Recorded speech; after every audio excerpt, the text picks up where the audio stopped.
Hello toy fans, Merry Christmas and welcome back to the Analog Toys YouTube channel. Now we've finally got settled into our new house, and at long last the toy display is all set up. So let me take you on a behind the scenes tour of the Analog Toys vintage toy collection. So follow me.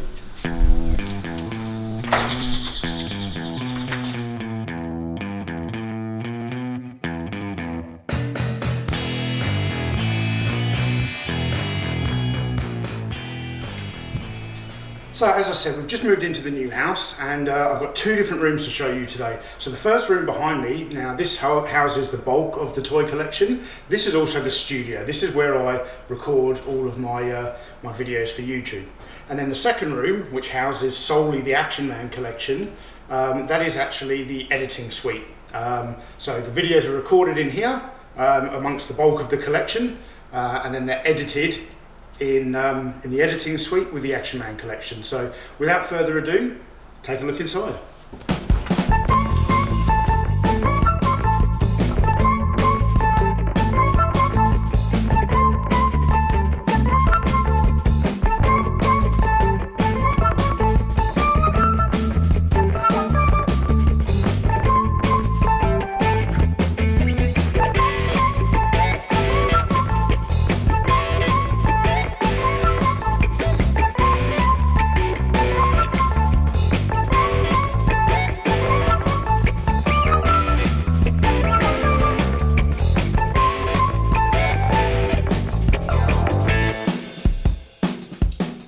And welcome to the bulk of the collection. I'll just sort of briefly talk you through the types of toys I collect. Most of you will probably have a good idea because they feature in the videos that I make. So I have here my vintage Bionic Man, $6 Million Man collection. This is probably my second favourite toy line behind Action Man. I still need the third edition Bionic Man with the Biosonic arm. A few other bits and pieces, the Venus Space Probe, which I doubt I'll ever get, it's just far too rare. But yeah, really, I love my Bionic Man stuff. That's why they're sort of, they're displayed behind glass. You may have noticed in some of my my top 10 comic book toy videos that in the former house I used to display some toys on bookshelves, not behind glass. Well, I'm not doing that anymore, simply because every couple of months they need to be cleaned again. They collect dust, and so for now I can only display what I can fit into my cabinets. If it doesn't fit into the cabinets, it goes in. We've got a built-in wardrobe in this room that is just chock-a-block with all the toys that I just don't have space to display. So I'll take you for a bit of a tour of the sort of the excess collection, so to speak. So moving on from the $6 Million Man, and we have my Mego collection, particularly the world's greatest superheroes. In fact, just recently, I picked up Falcon, and he's a little bit dirty for my liking. Not so much the figure, but the outfit. So as soon as I get a chance, I'm gonna get that outfit washed in some hot water, cleaned up, and try and get the dirt out of the white parts of the uniform.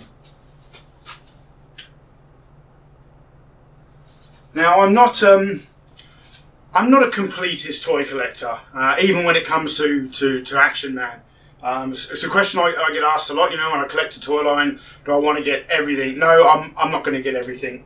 A good example of that is the G.I. Joe toys you see down here. I've got a lot more Joes than this. But I only particularly display sort of around the 1984 era because that's the first year I really got into it, and they're the ones that I like the most. I would like to have sort of all of the 1984 stuff, but I have no intention of ever collecting all of the G.I. Joe Real American Hero line. There's just too much stuff out there. Same with Masters of the Universe. I'm only really interested in the first couple of years of Masters of the Universe, not the stuff that came later down the line. So moving further along the collection, here we have the A-Team shelf. Again, I'm not a completist here.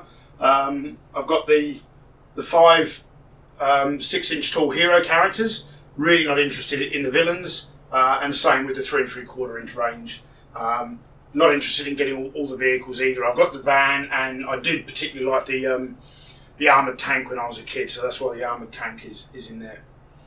So moving a little bit further on into the collection, and here we have my very small collection of Kenner Indiana Jones. Now this is a toy line I wasn't even aware of as a kid, but it's something that I've grown to appreciate later in life. I really like the vintage Kenner Indiana Jones toy line. So once I finish Toy Histories episode 8 on Masters of the Universe, I would love to do a Toy Histories episode 9 on Indiana Jones, but I've got to spend a little bit of money to build up the collection before I can do that. And then we move on to the Star Wars. Now I've got some Star Wars here, and I've got some in the cabinet to my left. So in here I've got my favourites. So all the bounty hunters, Boba Fett, Slave One, plus Bespin Luke. You know, all my favourite sort of Empire figures. Going down to the bottom shelf, we've got a bit of an Empire Strikes Back Hoth display, which my most sort of my prized toys from the Empire Strikes Back. That's my favourite Star Wars film. That's why they're prominently displayed like this. And as I said, on my left hand side is the rest of my my Star Wars collection, or most of it. Again, there's a few Star Wars items that are too big to display. I've got the Falcon and the AT-AT here that just they're not sealed boxes. Toys are mint complete inside. I just don't have the room to display them. But the top shelf is most of the sort of first series 12 backs, minus the Imperial guys, which are got a bit of an Imperial thing going on there on the second shelf. And down to the third shelf, some of my favourite Return of the Jedi figures, featuring the Rancor and Jabba the Hutt. That's a bit of a look at the my Star Wars collection. So let's take a look at behind the scenes of where I film my YouTube videos. So here's a little behind the scenes look at where Analog Toys records the majority of the video. So I've just got a very simple frame set up behind me with a black backdrop. I've got very many different colours. You might have seen some of the videos. I use a grey one. It all depends on sort of what colour t-shirt I want to wear. If I want to wear a black t-shirt, I can't really use a black background. Table with a nice cloth over it. As I said, a cloth background. I've got many different colours there, and some soft lighting. And yeah, I set the toys up in here, record my videos with the collection around me for inspiration. So the storage space at the back of the collection.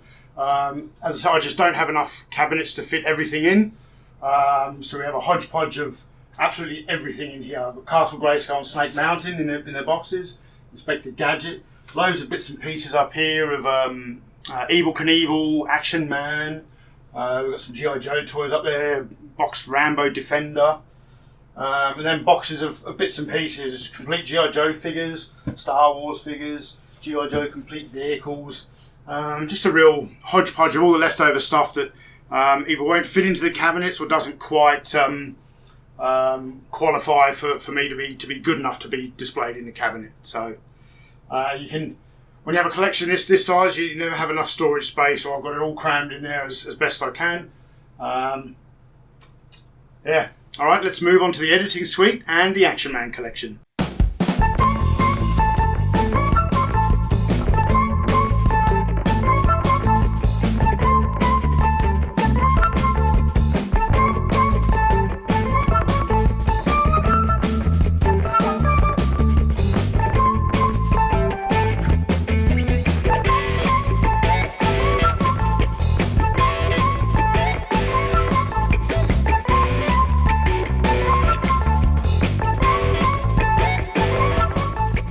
So here we are in my office. It's mainly my editing suite.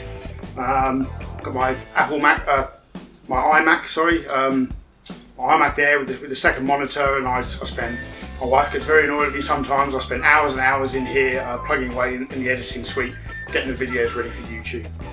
I'll just give you a little bit of back to when I was trying to set up this shot. There's so much glass in this room and mirror in this room.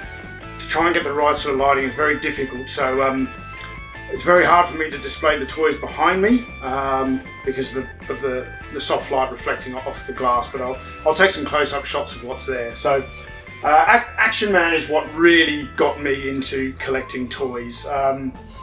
It was around 1993. I've told the story before in the Toy History special episode, my story. My dad got me into collecting. He always collected lead soldiers, the ones that he had as a kid. So in 1993 I was about 16 and he took me to a toy fair where he was buying soldiers. There was a big box of old Action Man stuff there, you know, that nostalgic sort of wave washed over me, and my dad stumped up $100 to buy me this box of Action Man stuff, and I've been collecting ever since 1993.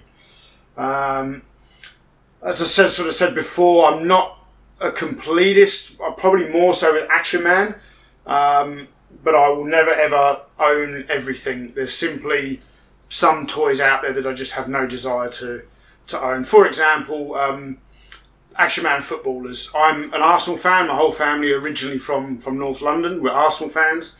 I have an Arsenal Action Man figure.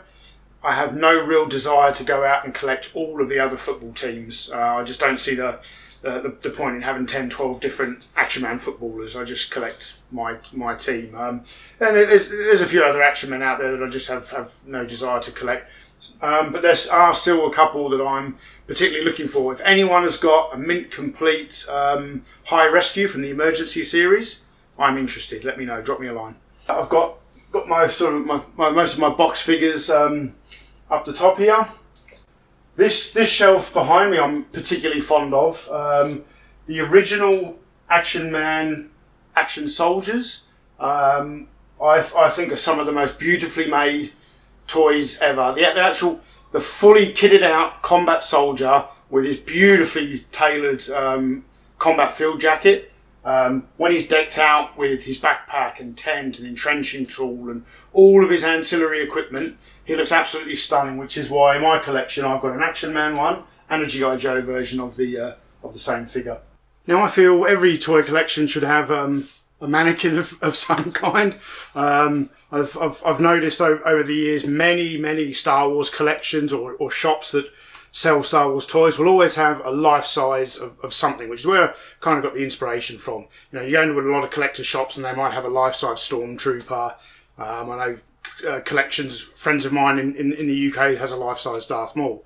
So I wanted to do something a little bit different. I decided, you know, I had room in here for a mannequin, so I decided to deck mine out in an old uniform of mine, a British Army desert camouflage uniform. So another very interesting piece I have in my collection, a piece that I'm very proud of, and it's in here with my boxed Missile Assault, which is probably the rarest Action Man outfit I have. This here is a copy of the original sculpted hand made by Action Man's chief designer Bob Breakin. Now, anyone who's seen my Story of Action Man documentary will know that back in 1973, Palitoy wanted to give Action Man a gripping hand to make it easier to hold his weapons.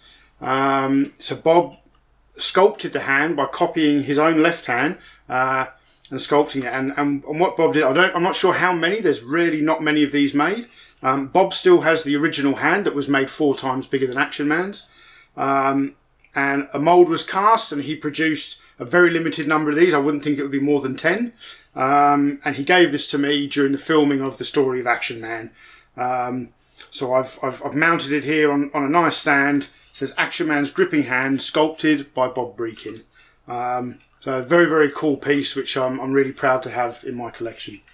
And here we are in the Analog Toys editing suite. This is, so to speak, where the magic happens. I spend a lot of time in here, painstakingly piecing together the videos for you guys. So that's the collection tour. Thank you for joining me on this wonderful adventure into a vintage toy collection.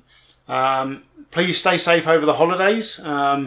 Merry Christmas to one and all, and I'll see you in the new year. Thanks for watching.